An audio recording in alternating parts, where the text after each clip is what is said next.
So welcome everyone to the Singapore Literary Festival's Killer Women, 2 countries, 3 cultures, and countless crimes, or as I like to think of it, the murder and mayhem part of the festival.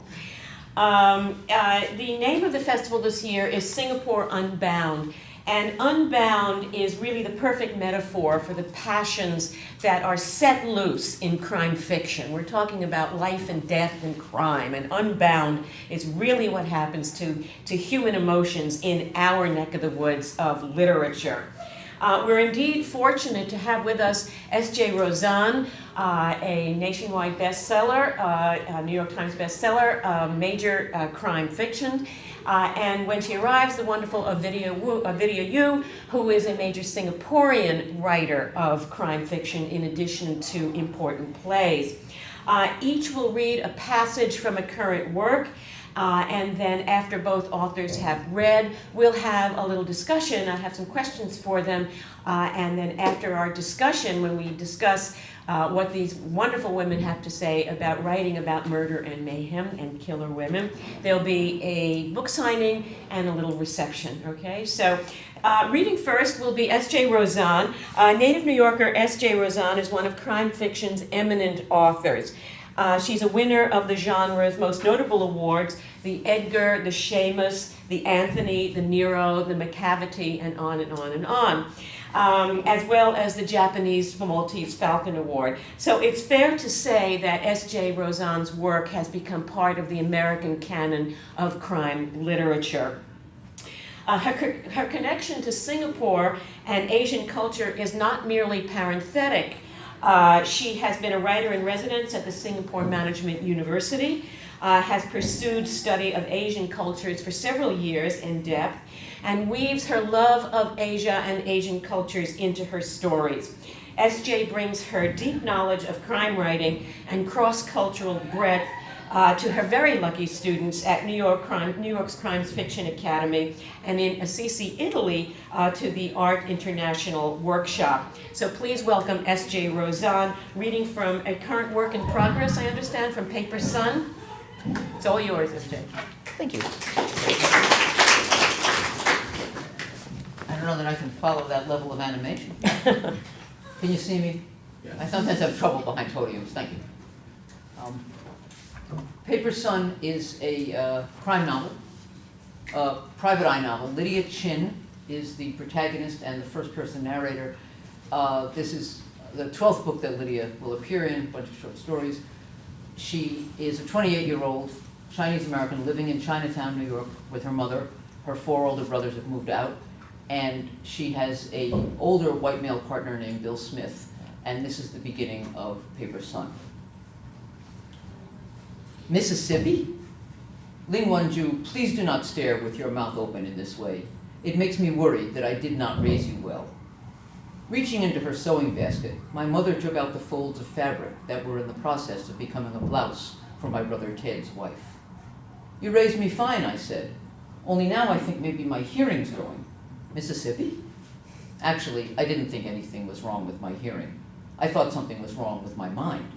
I must be hallucinating, except I didn't know which part was craziest. That my mother wanted me to go to Mississippi on a case. That my mother wanted me to go to Mississippi on a case. Or that my mother wanted me to go to Mississippi on a case. So I tried to recover my equilibrium with a different question. Why didn't I ever know we had cousins in the Mississippi Delta? You do not pay attention. My mother threaded her needle. Your father used to get letters from his cousins. One of the wreaths at your father's funeral was sent by the Mississippi cousins. The wreath with the big white bow and the yellow chrysanthemums. My father died 15 years ago, when I was 13. He was a popular man. So many wreaths, sprays, and bouquets crowded the funeral home that it was remarkable bees weren't buzzing around the casket. That I didn't know who'd sent which flowers wasn't surprising, nor was the fact that my mother did, and to this day could tell you. It was likely she also had a comprehensive list of people who'd sent nothing, but that was a different issue. Who are these cousins, and who's the one who's been arrested? That was what she just told me, that I had a cousin in jail in Mississippi, which was a surprise, and that she wanted me to hurry down and get him out, which rocked my world. My mother knotted the thread and smoothed the blouse's collar. Your father's grandfather's brother, Chin Song, came to America in 1915. Her needle started flashing through the fabric, making fast, even stitches. He worked in the grocery store of a man from his village who had come earlier, in Clarksdale, in the delta of Mississippi. I left the delta aside, and the fact that a Chinese person 100 years ago would go there, and then that another Chinese person already had a grocery store there for him to work in, and focused on the family. Yes, Chin Song's descendants qualified as my cousins. Something like my fourth cousins 3 times removed, but we don't cut it fine like that. Our language doesn't even have terms for those things. Older relatives at whatever remove are your aunties and uncles. Besides them and your nieces and nephews, everyone else is a cousin. And now, 4 generations later, behold, I have Mississippi cousins. So who is it who's been arrested? I asked again. A young man, Jefferson Tam. For what? She frowned in distaste. The killing of his father. Ma, I stared at her. Murder? I clamped my mouth shut before any words like can't or don't got out. I was in a real bind. My mother's attitude toward my career as a PI has zigzagged between disgust, disapproval, and active attempts at deterrence on the one hand, and on good days, a kind of pointedly exaggerated patience, a showy expectation that I'll get this out of my system and turn to a pursuit worthy of a good Chinese daughter. That she would ever bring me a case and demand I take it is something I'd never have imagined 5 years or 5 minutes ago. Many things about this profession escape my mother, however. One is that PIs generally don't get involved in homicides. It's understandable she's missed that point on 2 counts. First, some of my past cases actually have included homicides. Once or twice, as soon as the suspicious death showed up, I turned the whole thing over to the cops. But other times, for various reasons, I was in too deep by then, and I just stayed in. Second, as far as my mother's concerned, homicide, tax evasion, and jaywalking are all as bad as each other. Criminals on every level are dangerous, unsavory people, and if I insist on getting involved with them, why draw the line at murder? I watched her sew. In midwinter, the sun never quite makes it into our living room. So though it was barely 2 o'clock, my mother sat in a pool of lamplight. This case could represent the first tiny thaw, the sharp edge of the wedge, the foot in the door. It might mark a change in her attitude toward my career, and it was a case I had no business taking. Tell me all about it, Ma. If I knew all about it, why would you have to investigate? Her needle flicked. Jefferson Tam is innocent. You will find things out, then you will clear all this up. How do you know what happened? She gave me a look as disbelieving as it was disapproving. As usual, you are not listening. I just told you I do not know what happened. But whatever happened, Jefferson Tam did not do this crime. He is your father's cousin. Oh, right. A relative of my sainted father, and therefore incapable of such an act. I see, but that's not what I meant. How do you even know he's in jail? His uncle called me, Captain Pete Tam, from Clarksdale, Mississippi, to ask me to send you there. I was digesting this news. If this uncle knew I was a PI, it could only be because my mother had told him, something I thought she would only ever do if wild horses were dragging it out of her, when she dropped the capper on my weird day with Ma.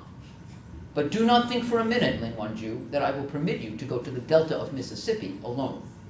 Permit me, it's your idea. Of course it is. You will go help your cousin, but not alone. You will tell the white baboon he has to go with you. So let me get this straight, said my partner, Bill Smith, pouring himself a cup of coffee. An hour after... This is Ovidia. Yes, hi. And I got lost. So much for detection. Hi, Anne. Sorry. An hour after being more or less hired by my own mother. Do you say hired when there's no possibility of turning the job down and you can't actually expect to get paid? I was at Bill's Tribeca apartment, a big windowed place above a bar on Lake Street. I already had my mug of green tea and was curled up in the easy chair by the piano. There's lots of tea at Bill's place. Not that he has any idea what to buy in that department. I stock his shelves out of self-interest. Your mother not only wants you to go to Mississippi to work a case, Bill went on, settling with his coffee on the sofa. She wants me to go with you. That's right. Do you think I need to get her a mental health exam? Maybe so. Maybe she's got some weird dementia that makes you sane in your old age. What exactly did she say? She said I have to go to the Delta, which has never been on my radar as a destination, and which, by the way, I don't think she even knows where it is, to straighten things out because a cousin I never heard of is in jail. But I can't go alone, and I should tell the white baboon he has to come with me. Oh wait, she called me that? Then don't worry, she hasn't lost a step. He took a contemplative sip. In fact, I think we should leave before the echo comes back and she hears herself. Seriously? You're willing to go? Why wouldn't I be? Who wants to get involved in Chin family business if they don't have to, especially for free? You underestimate the enduring fascination of other people's problems. And there's more than one kind of compensation. Your mother wants me to go. If I do, she'll owe me and have to be nicer to me. You know that'll never happen. If it doesn't, then I'll have the moral high ground. And anyway, the Delta, where they eat grits 3 times a day and drink moonshine with their barbecue, where they play the blues deep into the cicada-filled night, where we'll stay in a Motel 6 on Highway 61 with connecting doors between our rooms, that won't happen either. And your mother's right. You need me down there. I speak the language. Y'all are forgetting I'm from Kentucky, born and bred below the Mason-Dixon line. I can talk Southern with the best of them. Please don't do that. It's creepy. Someday you'll be glad I have that skill. But back to this cousin you never heard of. Jefferson Tam, 23, arrested yesterday in Clarksdale, Mississippi. For murder. Bill stopped mid-sip and stared at me. Is that true? Or you just said it to see if I'm paying attention? No, they say he killed his father, Leland Tam. He says he didn't. My mother says he didn't. Who is it who says he did? Why did they arrest him? I'm not clear on the details, but they seem to have found him standing over his father in the family grocery store with blood on his clothes and Jefferson's prints on the knife. I see. And what makes your mother so sure he didn't do it? Because, I looked square at Bill, no one related to my father could have done such a thing. Bill raised his eyebrows. Well, if that's her thinking, I've got to say she's entirely compos mentis in her own inimitable way. What's your sense? You think she's right? About my father's relations? I doubt it. I sat back. About this guy, I'd have to meet him to say. Like I told you, I never even knew these people existed. Okay, and what is it we're supposed to do down there? For one thing, be Chinese. I'm not very good at that. Har har. I think my mother's idea is there might be things he's not telling a white lawyer, but he'll tell me, his Chinese cousin. Did he grow up down there? Yes. Then Yankee might trump both Chinese and cousin, and he'll freeze you out too. I put my tea on the side table. I guess the whole situation's a little unclear to me. Stuff your mother doesn't know? Because she didn't ask. He's a relative of my sainted father, so he's innocent, they'll get him out of jail. It's sweet she still thinks of your father that way. Yes, well, it gave her an unfair advantage after he died. She invoked him all the time. We half believed he was standing right beside her, watching us from the other world. He probably was. He's probably here right now. Hi there, Mr. Chin. Could you remind your daughter how much she loves me? She forgets all the time. You can't do that, dummy. Ghosts can't lie. So, you're really in? Come on, you didn't actually think I'd turn you down. I thought you might turn my mother down. See aforementioned forlorn hope of nicer treatment. But speaking of forlorn hopes, we really know nothing about this Jefferson Tam. Mississippi justice has a bad rep, but even a blind squirrel sometimes finds an acorn. Is that a Southern saying? They have an endless number of those, just wait. The point is, this kid might not be a saint like your father. Your mother might find herself disappointed in him. And by extension, in me, you mean? If you have to be the messenger bearing the bad news, yes. I sighed. I thought of that. Maybe he did do it, and I'll have to figure out some way to tell her he's not what she thought he was. But the thing is, my mother's never asked me to take a case before. A milestone, I agree, showing a good deal of faith in you. It's more even than the faith. It's that she's finally sort of admitting this is my job. I looked for the words to explain it to him. My parents were thrilled when I was born. They didn't want a fifth son. They wanted a daughter. My mother made all these little flowered dresses. But I had 4 brothers to play with, and besides, I could look around the schoolyard and see who was having all the fun. When I turned out to be this jock tomboy type, my father kind of enjoyed it. We went to ball games and he enrolled me in a dojo. My mother's always been disappointed though. She doesn't like it that I'm a PI, but the problem goes deeper than that. It's I waved my mug at my jeans, my boots, my short hair, my whole unmarried, non-girly girl self. Bill gazed at me. You sure she's disappointed? Not just worried about you? Why should she worry? Because where she came from, an unmarried woman was prey to every man who came along, and likely to be misused, abandoned, and in the end, starved to death? I stared. That's not only extraordinarily feminist of you, it's bizarrely empathetic toward my mother. She's not always wrong, your mother, just about me. I drank my tea, which I was grateful to find tasted just like I thought it would, seeing as how the rest of the world was upside down. So, Bill said, when do we leave? You sure? He didn't dignify that with an answer, which if it were Bill asking me to do something like this, I wouldn't have either. Tomorrow morning. I smiled. Thanks. He returned the smile, our eyes met, and I went quickly back to business. The closest airport's Memphis. There's an 8 a.m. flight. Ugh. Ugh, Memphis? No, I love Memphis. Ugh, 8 a.m. Bill's a night owl. I'm an early bird. I shrugged. You know, that means we have to leave for the airport at 6, he persisted. We can watch the sun come up. There's no later plane? Not one that gets us there early. He nodded slowly and said, maybe that connecting door is not such a hot idea. Told you. Anyway, when we get there, we'll rent a car and drive to Clarksdale, which I understand is about an hour south, and meet the client. Wait, I thought your mother was the client. Technically, no. She might never have known about this murder, but a guy named Captain Pete called and asked for her help, actually, for my help. Generally, when people come to my mother to ask for me, she tells them to go fry ice. But I guess because this is family, it's different. I'm having a little difficulty following this part of the story. Do I get in trouble if I ask who Captain Pete is? Pete Tam, from Clarksdale, the uncle of the victim and the great-uncle of the suspect. He's the guy who sent the flowers to my father's funeral. Apparently, another cousin of mine. Okay, now, explain something else. If all these are male cousins on your father's side, he paused, I nodded. How come they're Tams, not Chins? Because, I said, the original one, Chin Sung, came here as a paper son. That's it. Thank you. That's basically what I have. And that book will be available sometime next year. So to find out what happened, stay tuned. Thank you, S.J. We will look forward to that book, trust me. Ovidia Yu is an award-winning playwright and crime fiction writer, and she's had over 30 plays produced in Singapore, Malaysia, the UK, Australia, and here in the United States. Her plays have won several prestigious awards, including the Edinburgh Fringe First Award, the National Arts Council Young Artist Award, the Singapore Foundation Award, among many, many others. Her powerful play, Hitting on Women, tackles the difficult theme of abuse within a lesbian relationship, and the play won 2 Life Theater Awards.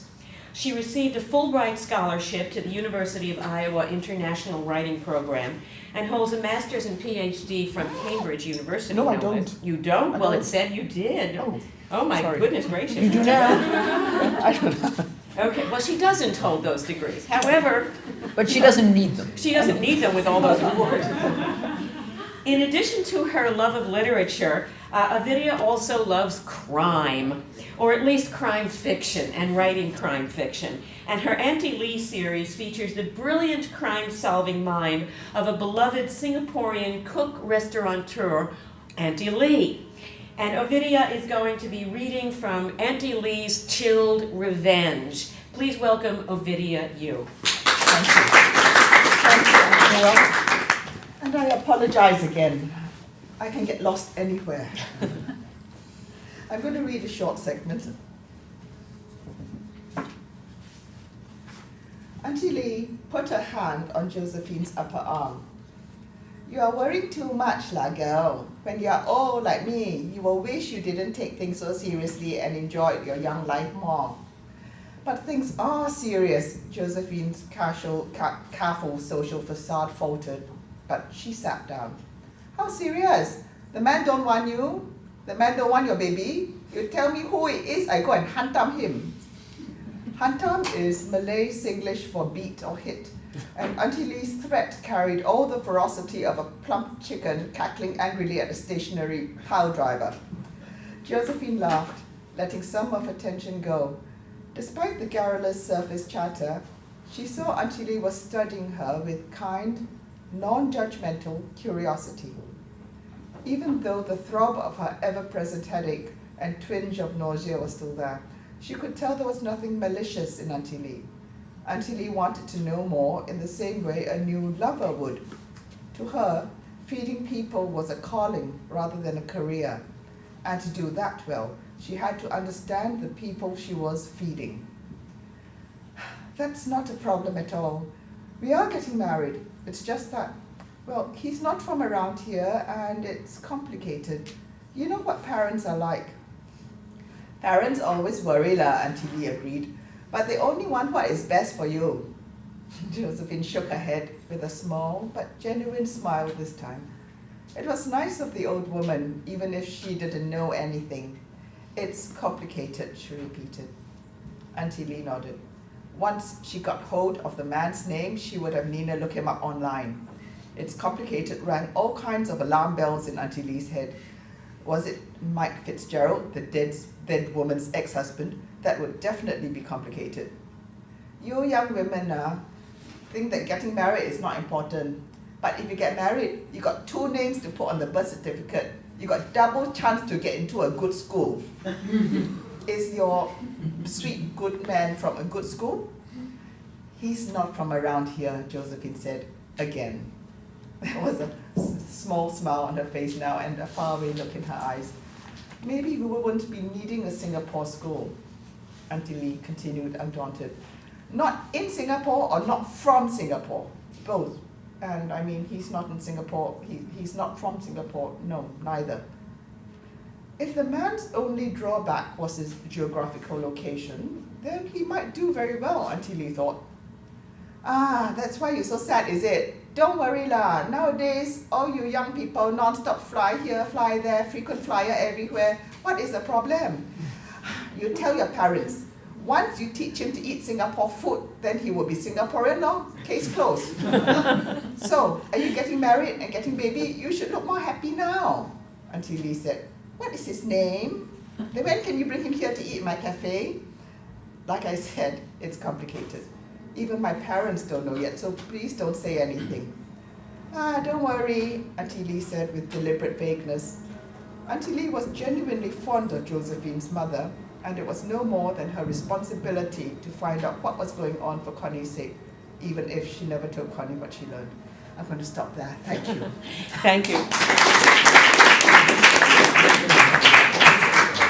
So now we have the pleasure of a conversation with these 2 terrific writers, these fabulous women, writing about other fabulous women, Lydia Chin and, of course, Aunty Lee.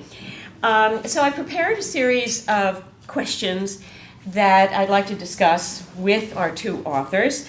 And then after our discussion, we can have a bite and a little reception and book signing. Okay. So, SJ and Ovidia, this is a question to both of you.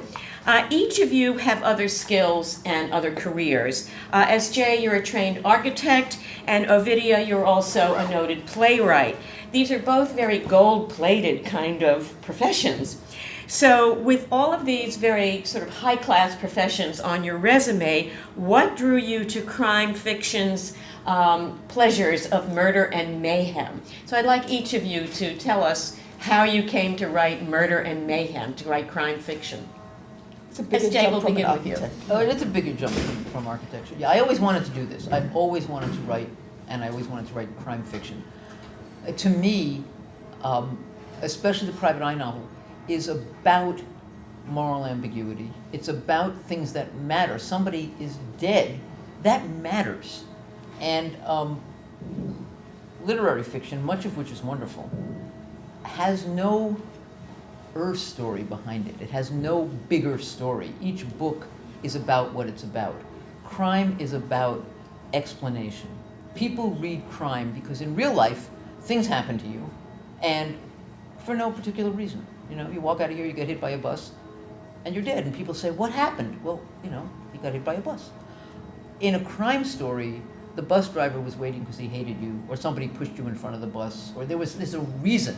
There's an explanation, and that's what people are looking for, and that's why they read this stuff, because the writer can set it up so that there is an explanation. And that's what I wanted to explore important issues like life and death, and people's motivations. That's what really intrigues me. I'm not a CSI type very much, but but people's motivations. Why? What is that moment that makes a person otherwise, like the rest of us, decide that the way to get out of a bad situation is to kill someone? That's what I'll do. That's a reasonable way out. Well, it's not.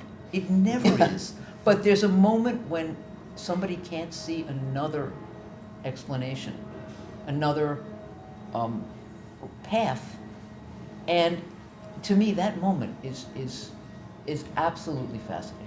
So that's the answer. And Ovidia, what drew you to writing crime fiction? I love reading crime fiction, and like she said, it's the life and death and what can pressure you to go over the brink. I like exploring that. What really drives people, because if I asked you what do you like eating, what do you like drinking, where do you like to party, it's all I can change. But if something could drive you to kill somebody, that's going to focus everything, and everything in your life is colored or not by that. And there are a lot of other issues I like to look at too, which you can deal with in the parameter of a crime novel. And no matter how good or bad those things are, compared to life and death, they are not that serious. So you can discuss a lot of things and a lot of social issues and all that within the framework of a crime fiction, because the good and the bad are so outlined there. And you can make it come out as you want to, as so often in life it doesn't. Yeah, and that is very satisfying when things frustrate you in real life. But can we ask her why she wrote about Kandra Gold? Well, we can. Yeah. Yes, okay. Why I wrote about Yeah, Kandra because you did the same thing. Yes. Well, And this was not your background either. Yeah. no. In fact, one of the questions I have for you brings in my background, so we'll get to that in a minute. But why I wrote about Kandra Gold. Kandra Gold is an art thief and a smuggler in 1950s New York. She's a very out lesbian. She dresses well, she makes a ton of money, at a time when being an LGBT person was against the law. You could be arrested for just being who you are. And so she feels that since she's already labeled a criminal by society, by the law, she doesn't owe the law any allegiance at all. So she decides to live her life as a criminal. So I write from the point of view of the criminal, where unlike Ovidia and SJ, where justice is served by finding the criminal and the criminal goes to jail, in the world that I write about, the choices are very different. In order to survive, they have to do, as Jay says, morally questionable things. That doesn't mean they don't have any honor or sense of right and wrong. They're just different because they have to survive under different circumstances.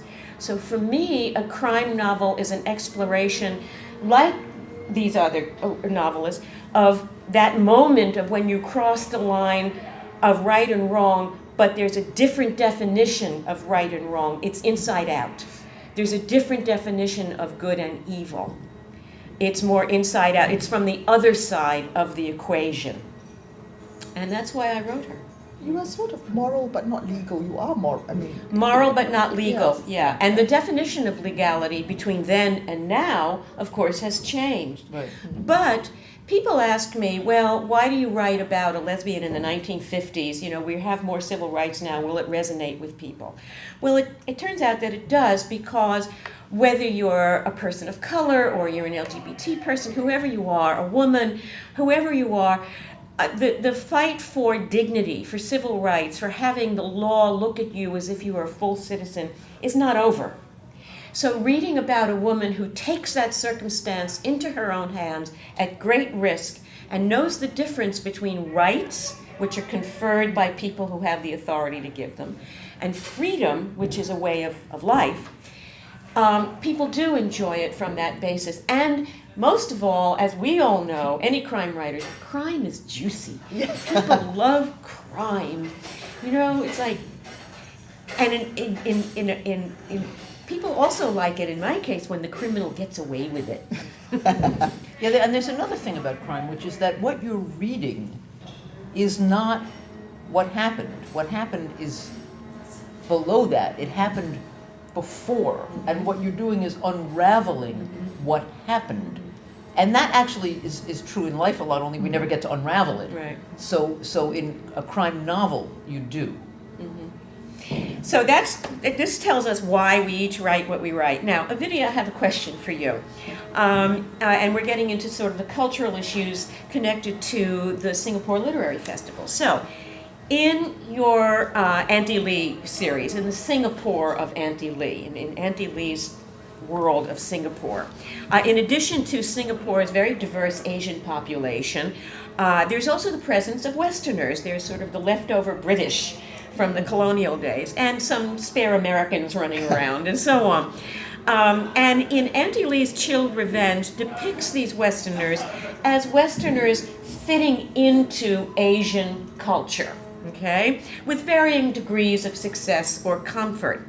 Whereas in S.J.'s work, and I've read Ghost Hero, and in your other work as well, the cultural situation is inside out, where you have Asian, Lydia Chin and her Chinatown community fitting into a Western culture. So the two of you are approaching these cultural sort of fitting innesses from the opposite points of entry. So I'd like each of you to discuss your approach. And Ovidia, why don't we start with you, about Westerners fitting into Asian culture in Singapore?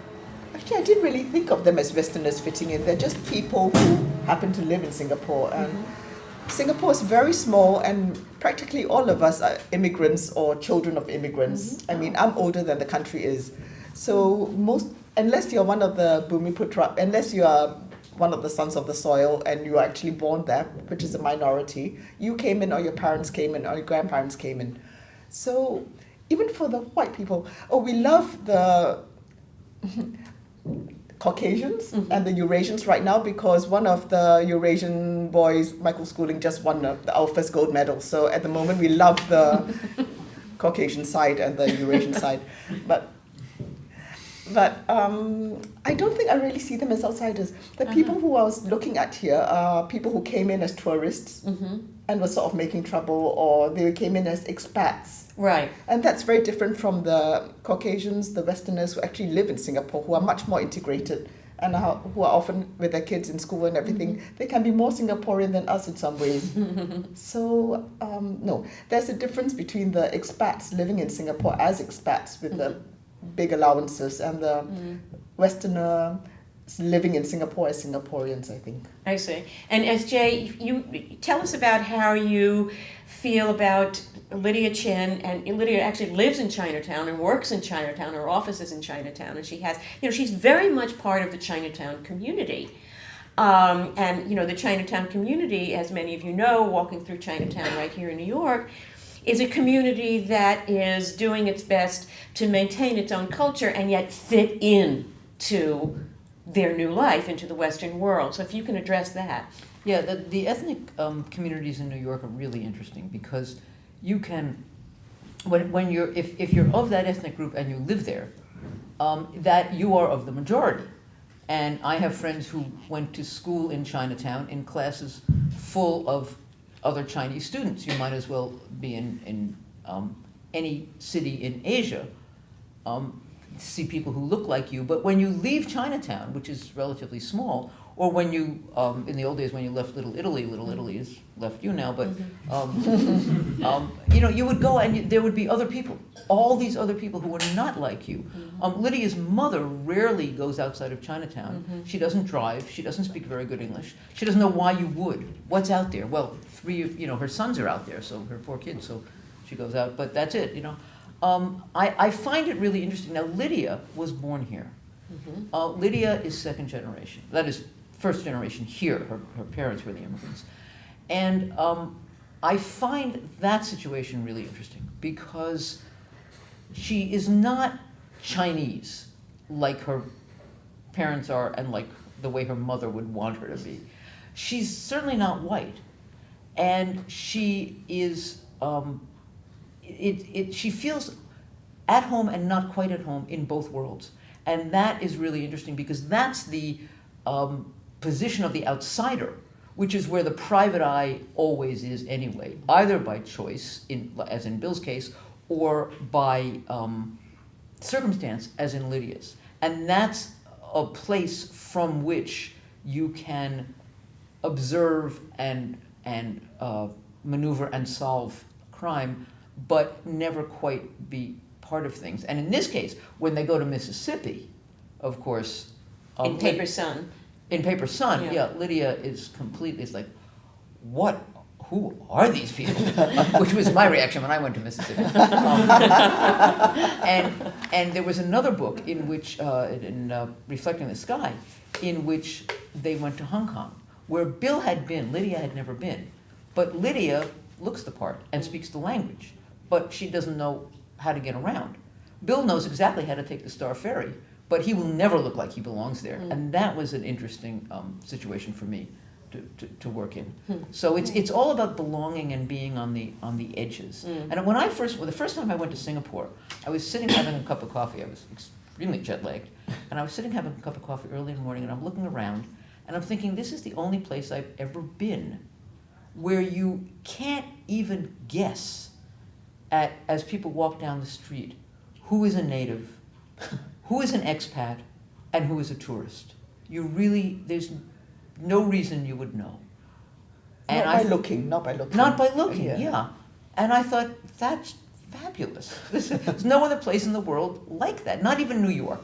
Really, not even New York? Not even New York, because in New York you sort of, it's a default thing. In New York you figure, there's white people and there's immigrants, and the immigrants aren't white and the white people aren't immigrants. It's, and then you have to start to think, wait, no, actually that's probably wrong. But it's your instinct. In Singapore, I had no instinct.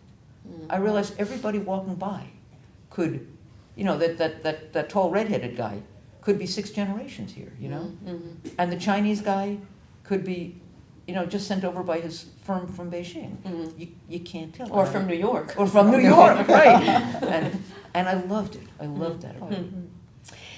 Let's get to the women's issue kind of thing, because the name of this panel, this discussion is Killer Now we're Women. going to play the woman card, huh? We're going to play the woman card now, absolutely, yes. So each of you each treat the strength of your female protagonists from an opposite lens. In Ovidia, in your work, Aunty Lee's crime-solving abilities really is rooted in her personal composure, in her strength of mind. She's not an action hero. She doesn't get out there. She's actually in Aunty Lee's Chilled Revenge. She's actually walking with a cane. She's older, so her strength of mind is what enables her to puzzle out the personalities and the contradictions in people, and she uses that knowledge to unravel the facts and get to the bottom of the crime. In S.J.'s work, in your work, Lydia Chin's crime-solving strength seems to me very rooted in her sense of purpose. This is the job that must be done. She has this client, and so she has this sense of purpose, that she's been hired to do a job and she will do it well. And she even accepts the presence of action, even violence if necessary. She's willing to experience personal risk to get to the bottom of a crime. So there are other characters in each of your books which display other facets of a woman's strength, a female strength. In Ovidia, in your work, there's Nina, the Filipina foreign guest worker, who has her own kind of inner strength. And then there's Lydia Chin's mother, and Anna Yang's mother in Ghost Hero. And these are two, when you read Ghost Hero, they're really very strong, quiet, but with an inner strength, a backbone. So talk to me a little bit and tell us how you deal with a woman's strength and what you bring to them in your story. So SJ, Ovidia, whoever wants to go first. All right, well, Lydia has 4 older brothers and was raised here. So she is, as she said in the piece, a jock, a tomboy. She likes action. When she has no cases, she's out rollerblading or at the dojo, or she's doing something. She likes that part of life. She also has a little bit of a chip on her shoulder. She's a small Chinese woman. She did have these 4 older brothers who were, she was a little pest. And so she's gonna solve this case. She's not gonna let things go wrong, and this is who she is. The older generation, her mother left China, lived in Hong Kong for a while before they were able to come here. Isn't quite so eager to engage with the world on a lot of levels, but also is very observant and has her own slant on things. And Anna's mother is She's tough as nails. even more. She's a very tough woman, and yet Anna doesn't see a lot of that because until you need it, she doesn't display it. And this, to me, is the generation of women of my mother's generation who were not action heroes, but they were heroes in a different way. They basically drew the line in the sand and said, this is my family and this is what's happening, and I am going to do everything I have to make sure that these people are protected and this works out all right. And, then we all went off and became the action heroes. And there's a number of approaches that women can take. You can't ignore the fact, yet, that you're a woman. You can't just, it's not the same. Lydia is not the same as Bill. No. And in fact, she has more of a chip on her shoulder about that than he does. Yeah. Because he's perfectly willing to admit that she's better than he is at some things, and, she can shoot better. But, she would challenge him to a duel at any moment. So they're different kinds of women and strong in different ways. And Ovidia, how do you see Aunty Lee's strength as a woman who figures out crime? Actually, you said strength of mind, which isn't, I think it's not quite strength of mind. Does anybody know the Singaporean terms kepo, kiasu, mzaisi? Okay, some do. Yes. Kepo is like, well, all Singaporeans, but especially the women, it's a busybody thing. You want to know everything about everybody all the time. So Aunty Lee is a kepo. Kiasu, literally translated, means scared to lose, but it also means you don't go late for things, which is why I feel so bad about today. You don't come in last in school. You do everything. It has to be kiasu. I'm going to get in and do the right thing all the time. That's why Singapore is how it is, because we are all very kiasu. If there's a queue, you join it, and then you find out what you're queuing for. But you're not going to lose out. And mzaisi, okay, it's from Malay and it's from Hokkien. Mzaisi is from the Hokkien. Not scared to die. Literally, which means you will do whatever it takes to get where you want to go. You charge in first and then you worry later. If you're going to build a good airport, you throw in everything first and then later on you figure how you're going to pay for it. And you do somehow, but mzaisi means you go ahead and you do it. And these three characteristics are very much, I think, in the Singaporean mind. And the reason it's in older women like Aunty Lee is because a lot of our men and older boys got wiped out during the Second World War, which is why a lot of families after the Second World War were brought up by strong women, those who survived. So you had a generation brought up by mothers and aunts and all the leftovers from the men, especially the Chinese men who were taken off and killed. So one generation grew up with very strong women as role models because there were very few other people. And this is a generation that, in spite of how they might have felt, were nice to Japanese soldiers, so they got extra food for their children, and so that they could feed the Australian soldiers who were hiding in the jungles without giving them the idea that we are hiding people. And this generation survived on those characteristics. And I suppose now we are friendly with everybody and we import a lot from Japan, so we like them as well. But the characteristics remain, and I think we haven't quite lost that drive to get ahead. It's almost too much sometimes. But that drives Aunty Lee, I think. So she wants to set everybody's life right for them if she can. The unfortunate thing is she tries to set them right her way, which not everybody agrees with now. This is true, especially her relationship with the police was particularly interesting to me. On the one hand, they respected her because they knew that she could, think things through. She could see things in people that maybe the police, with all their procedures and all of that, all the paperwork was sort of clouding the issue. But Aunty Lee, being the busybody, could get inside to people's situations. And I found that a particularly sort of female characteristic because, we all grew up, I know I did, with mothers like that. You know, the old backyard fence idea, although here in New York it was, you know, out along the washing line at the back window, where, right, all those mothers and grandmothers, what we think of now as gossip, what they were doing was finding out what was going on in the neighborhood, if you grew up here in New York, as I did, and as you did. So it's a very similar kind of idea. There's another thing I think about Aunty Lee is that she gets this information, and a couple of times in that book, in Aunty Lee's Children's Revenge, she says, okay, you know, there's no hurry. You know, I now know this, and now we'll eat. There's so much food in that book, and Yes, fabulous. wonderful. And then, you know, tomorrow we'll do this. You know, it's she's not pressuring herself. Mm-hmm. She knows her methods. She knows her own, and she just adds it all up, and she's very calm about it, and that's kind of wonderful. I have aunts like that. Do you? Whatever is happening, you eat first. Right, yeah. And that is Yes. Aunty Lee's, you know, the problem will still be here after dinner. Yes. Yeah, and reading Aunty Lee's Children's Revenge, every time I would read a chapter, you know, I would read it each night in bed and this and that through my day.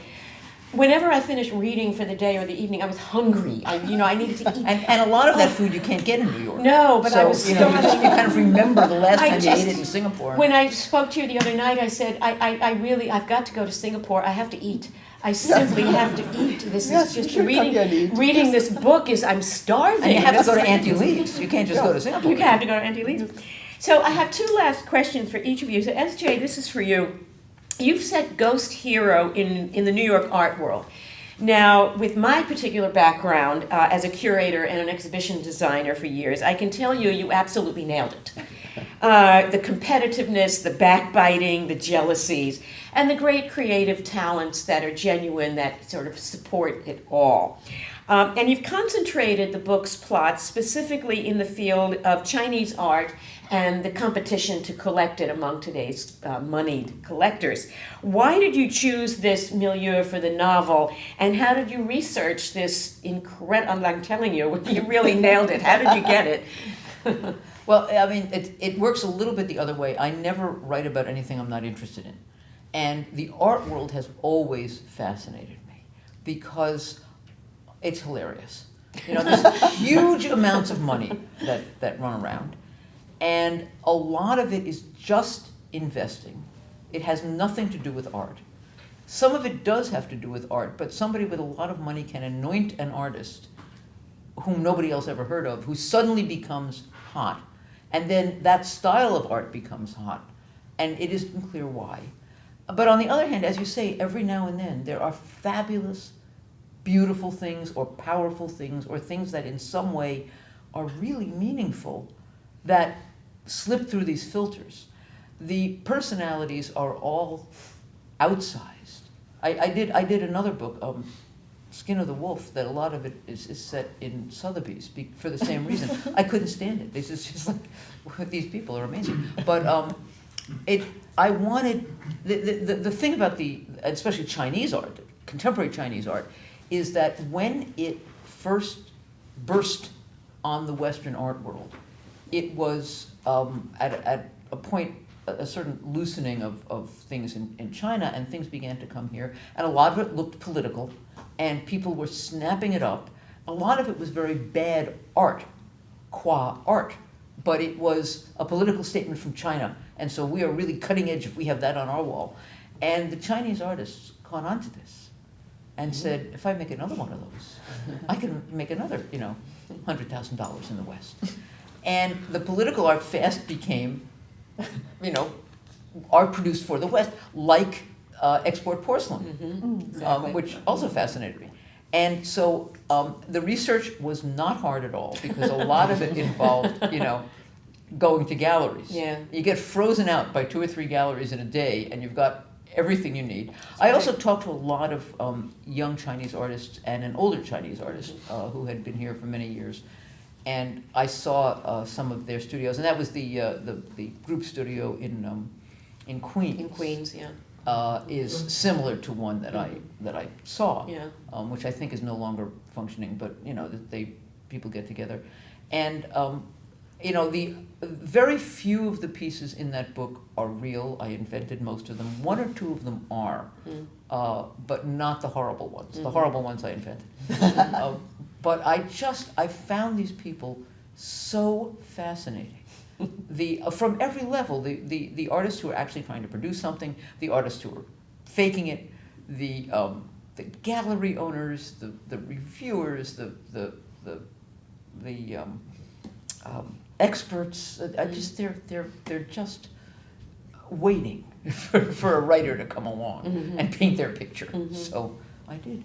I really liked how you did it felt so it felt like a Chinese person writing when you, okay, I shouldn't give it all away, but when the younger person's brush strokes were what gave away that this was not the old master. Passages. Yes, they were lovely passages. And that's so Chinese, you know, from the strength of the brush stroke and the maturity, you can tell whether it's a young person or old person or. Yeah, those were really beautiful passages. That was I did study on that. Yeah. And Ovidia, a question for you. Now, though Aunty Lee's Chilled Revenge is a murder story, excuse me, Aunty Lee's personal environment is very warm and friendly in her restaurant. It's peopled by family and friends, and much of the action takes place either in Aunty Lee's home or in her cafe. And the name of her cafe is very warmly named Aunty Lee's Delight. So you've set up this very cozy, warm environment, but hovering over all this warmth in the book Aunty Lee's Chilled Revenge is a very chilling incident: the intentional killing of a puppy. That's awful, puppy death. It's an act which sets the stage for the later murders of the veterinarian Samantha Kang and one of the Love sisters, one of the sisters who's one of the protagonists of the book. Puppy murder is certainly a very gutsy, if emotionally difficult, plot device, and gives the book this kind of hovering sense of dread.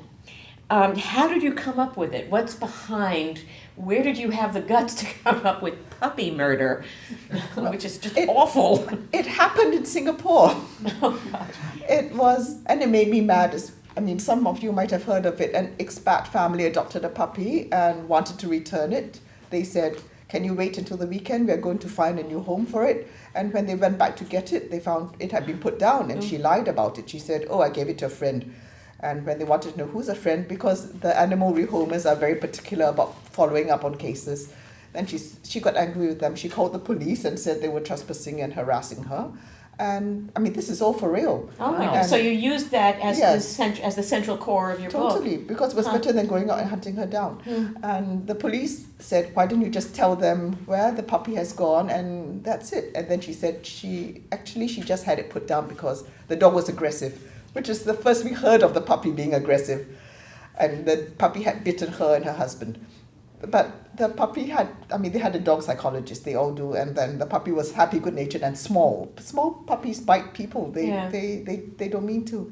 So there was a big furore in Singapore, and Singaporeans get very worked up about things, and we get very worked up online, so people were writing into her husband's company saying, "Don't bring in expats like that because your wives are bad for the country."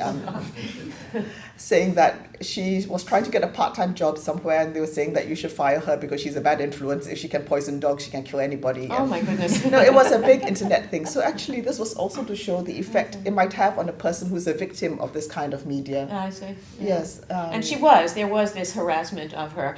But, as I'm reading this and, talking about this puppy death, it was just, it just chilled me to the bone. You can kill as many people as you want, but just don't hurt a puppies. Puppy. Yes. And the last question for you, for both of you, what's next for each of you? What books or plays or projects are you each involved in, very briefly? Well, Paper Sun is the one I'm writing right now, which is set in the Mississippi Delta. The one that will come out before it is a standalone thriller set in Mongolia. The Republic of, not inner. Right. And, it involves a whole bunch of people running around looking for the treasure that Kublai Khan buried, which of course they find, and it turns out to be not what they thought, but that's what happens in thrillers. So that will come out first, and then, Lydia and Bill will be back with Paper Sun, and then after that, there will be a Bill book called Mayors of New York. Oh, very good. And Ovidia, what's on tap for you? The next book that's coming out is called The Frangipani Tree Mystery, but this one's going to be published in the UK, not here. Uh-huh. But I hope to find something here, and it's a colonial crime set between the two wars in Singapore. Oh, interesting. Yes. Oh, very interesting, yeah. Just before the Japanese, and roughly based on real people too, but I had to change their names. Of course. And I'm writing the next Aunty Lee at the moment. Aha, very Yes, good. Oh, I so- look forward to that. Very good. Well, thank you both very Thank you. much. Thank you. There's books over here for all you to purchase, and I encourage you to do so because writers exist to sell books. And you're welcome to some soda and some water and to ask us any questions. And we'll be here for the next 15 or 20 minutes, and then we have to go up to another event. So And thank at you this all time, for We're coming. taking the subway, so you. We're going to drag you to the subway. And they're holding the tickets for us. It's okay. Thank you. So thank you all very much for Thank coming. you. Thank you.